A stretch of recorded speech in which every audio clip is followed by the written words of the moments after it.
खूनी कुआं। सीमा गर्मियों की छुट्टियों में अपनी नानी के गांव आई थी। सीमा नानी के घर पहुंचने के बाद अपनी नानी के पैर छूती है और उनसे आशीर्वाद लेती है।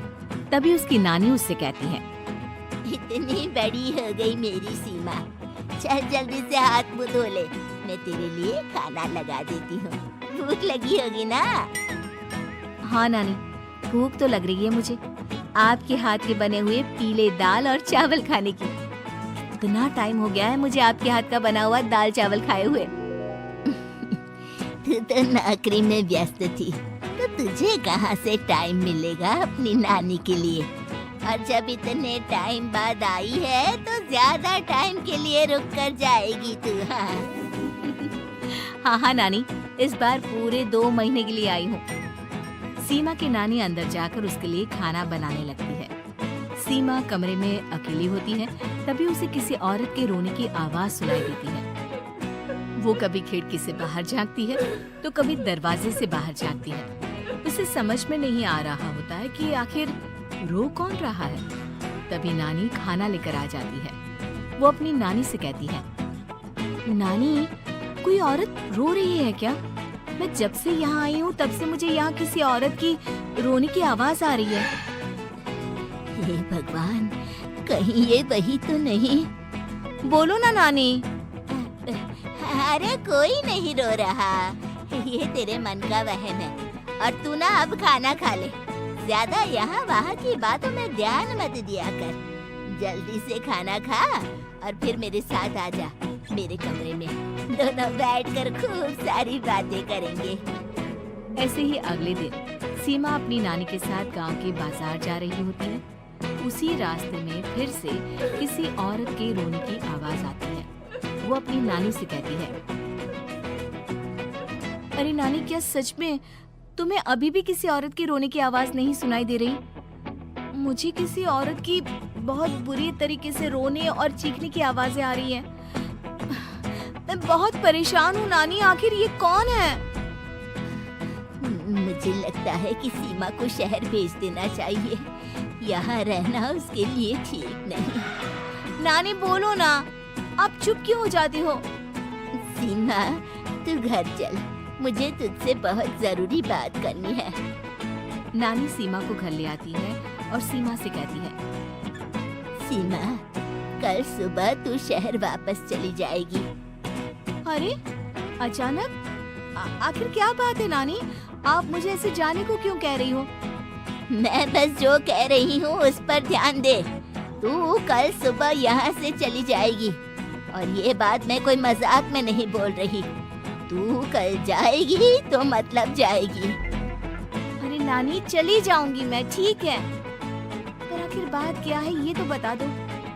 मम्मी से कोई बात हुई है या फिर मुझसे कोई गलती हुई है जो तुम मुझे अचानक से जाने के लिए बोल रही हो? देख सीमा, रात बहुत हो चुकी है और मुझे इस बारे में कोई बात नहीं करनी। चल, अब चल के मेरे साथ सो जा। सुबह की बस पकड़कर तुझे शहर भी तो जाना है। सीमा को अपनी नानी का ऐसा व्यवहार देखकर बहुत ही अजीब लगता है। उसे कुछ समझ में नहीं आ रहा होता है कि आखिर उसकी नानी उसे अचानक से गांव छोड़कर जाने के लिए क्यों कह रही है। ये सारी बातें सोचते सोचते सीमा की आंख लग जाती है और वो अपनी नानी के साथ सो जाती है। ऐसे ही आधी रात को सीमा को फिर से किसी औरत की रोने की आवाज सुनाई देती है।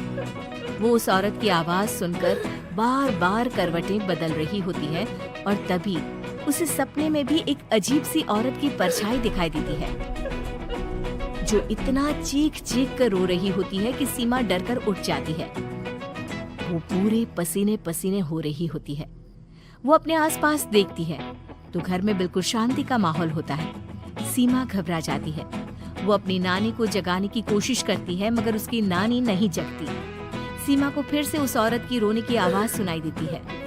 आखिरकार सीमा अपने आप को रोक नहीं पाती और वो घर का दरवाजा खोलकर बाहर निकलती है। आखिर ये माजरा क्या है? आज तो मैं पता करके रहूंगी। अब आवाज का पीछा करते हुए सीमा आधी रात को गांव के चौपाल के पास बने कुएं के पास पहुंच जाती है, जहां कुएं की चारों ओर बेड़ियां लगी होती हैं उन बेड़ियों में लगे हुए ताले के साथ एक लाल रंग का कपड़ा और माता रानी का कलावा बंधा होता है। उस कुएं में से सीमा को किसी के रोने की आवाज आती है। सीमा परेशान हो जाती है। इस कुएं में कौन है? कौन है यहाँ? सुनो, कौन है? कौन रो रहा है?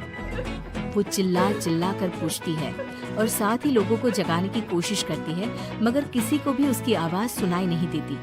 अब सीमा खुद उस कुएं के पास की बेड़ियों और तालों को खोलने की कोशिश करती है और किसी तरह कुछ देर की मशक्कत के बाद सीमा उसको खोल भी देती है। और जैसे ही वो कुआं खोलकर उसके अंदर झांकती है, सीमा उस कुएं में गिर जाती है। इतने में उसकी नानी की नींद भी खुल जाती है और सीमा को पास ना देखकर नानी परेशान हो जाती है। नानी घबराकर पूरे घर में उसे ढूंढने की कोशिश करती है, जिसके बाद उसकी नानी और सभी लोग उस खूनी कुएं के पास जाते हैं और सीमा की नानी कुएं के पास खड़ी होती है।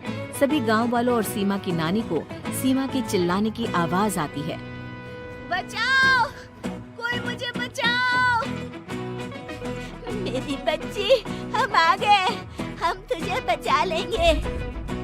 नानी, मुझे यहाँ बहुत डर लग रहा है। यहाँ इंसान की कटी हुई मुंडियाँ, हाथ, पैर और कंकाल है और खून भी है। नानी, मुझे डर लग रहा है। आप सब मेरी मदद कीजिए, नहीं तो ये खूनी कुआं मेरी बच्ची को भी खा जाएगा।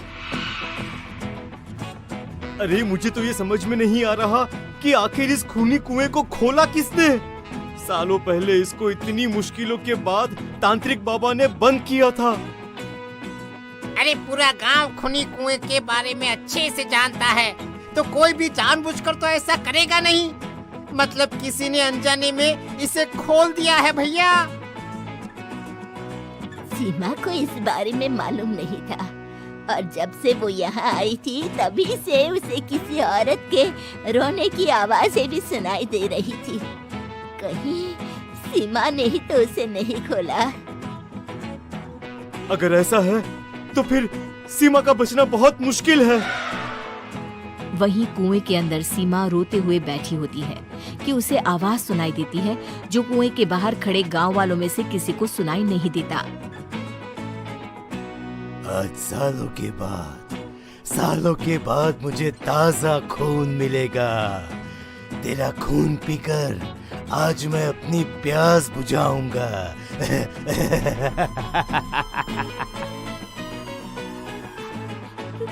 कौन है? कौन है? मत मारो प्लीज, मुझे जाने दो प्लीज। मैंने किसी का क्या बिगाड़ा है? वो तुझे मरने के बाद पता चल ही जाएगा। जितने में गांव वाले और सीमा की नानी कुछ सोच पाती, उतने में उन्हें सीमा के चिल्लाने की आवाज आती है और अगले ही पल सब शांत हो जाता है। क्या हुआ? सीमा, मेरी बेटी। माफ करना बहन, लेकिन अब सीमा वापस नहीं आएगी। हमें एक बार फिर से कुएं को बंद करना होगा। गांव वाले तभी तांत्रिक को बुला कर लाते हैं। एक बार फिर अपनी शक्ति से तांत्रिक बाबा उस कुएं को हमेशा हमेशा के लिए बंद कर देते हैं और वहां एक बोर्ड लगा दिया जाता है कि यहाँ आना मना है।